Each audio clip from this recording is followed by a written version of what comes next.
नमस्कार दोस्तों, स्वागत है आप सभी का। आज का हमारा मुद्दा होगा मुफ्त की राजनीति और उसका पड़ने वाला प्रभाव। दोस्तों, सबसे महत्वपूर्ण बात है कि राजनीति होता क्या है और ये क्यों जरूरी है, ये हमें बताने की जरूरत नहीं। फिर भी आप सबकी जानकारी के लिए मैं यहाँ बता दूं कि राज और नीति मतलब शासन करने की जो नीति होती है उसे हम राजनीति कहते हैं।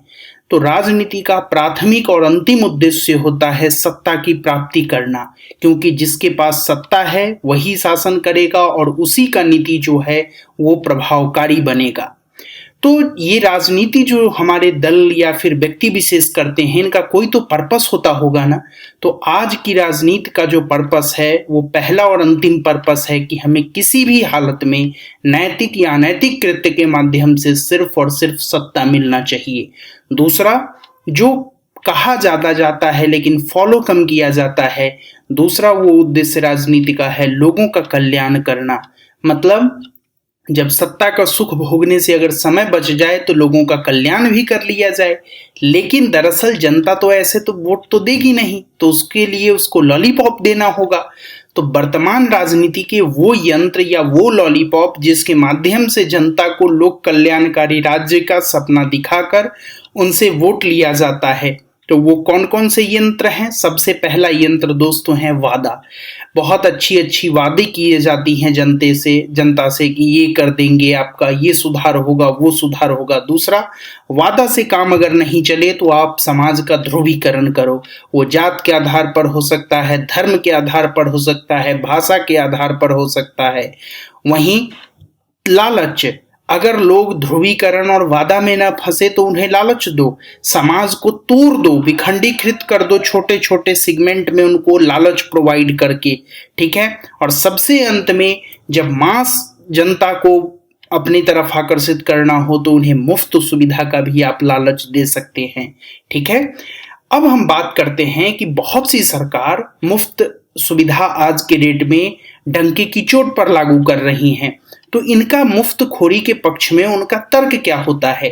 तो उनका पहला तर्क है कि ये लोगों की अपेक्षाओं को पूरा करने के लिए आवश्यक है और साथ में जो कम विकसित राज्य हैं उनके लिए मददगार है। तो किन लोगों के लिए आवश्यक है? तो जो मूलभूत की जरूरत जो व्यक्ति नहीं पूरा कर सकता उनके लिए ये आवश्यक हो जाता है कि सरकार उन्हें मुफ्त में चीजें उपलब्ध कराएं। साथ ही जो कम विकसित राज्य हैं वहां पर चूंकि संसाधन का डिस्ट्रीब्यूशन अच्छे से नहीं होता, संसाधन उपलब्ध ही अच्छे से नहीं होता है, तो वैसी परिस्थिति में राज्य का यह कर्तव्य होता है कि वो कैसे भी करके जो कम से कम बेसिक जरूरत की चीज है वो लोगों को उपलब्ध कराए। लेकिन ये मुफ्तखोरी राज्य को या केंद्र को बहुत महंगा पड़ता है। तो इसके विरोध में कुछ क्या तर्क दिए जाते हैं कि दोस्तों ये अनियोजित वादा होता है। जब चुनाव नजदीक आता है तो परस्पर्धी बोली, एक दूसरे के कंपटीशन में जो एक बोल अगर कोई कह रहा है हम 2 चीज फ्री देंगे तो तीसरा कहेगा कि हम 5 फ्री देंगे, तो ये एक तो अनप्लान्ड होता है, दूसरा कॉम्पिटिटिव नेचर का होता है और तीसरा सबसे महत्वपूर्ण अनावश्यक व्यय भी कई बार होता है। ठीक है। लेकिन यहाँ हमारी जानकारी के लिए ये समझना जरूरी है कि सब्सिडी और मुफ्तखोरी में हमें अंतर समझना होगा।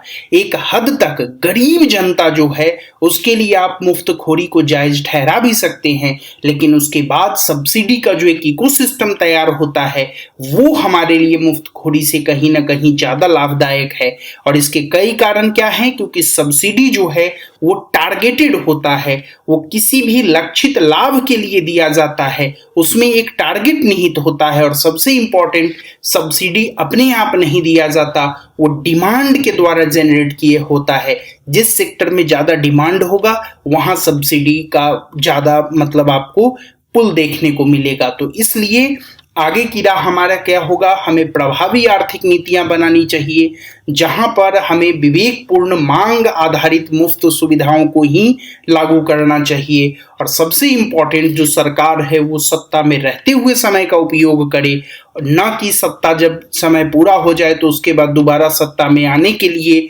इस मुफ्तखोरी की राजनीति का प्रयोग करे। सबसे इंपॉर्टेंट, हमें जनता के बीच जागरूकता फैलानी होगी ताकि जनता इन चीजों को समझे और अंत में हम ऐसी पॉलिसी को समर्थन करें जहां सरकार के आर्थिक स्वास्थ्य पर, चाहे वो केंद्र सरकार हो या राज्य की सरकार हो, दीर्घकालिक बोझ ना पड़े, ठीक है, और जनता का लंबे समय तक कल्याण हो सके, राज्य का जो आर्थिक स्थिति है या केंद्र का वो सुदृढ़ रहे।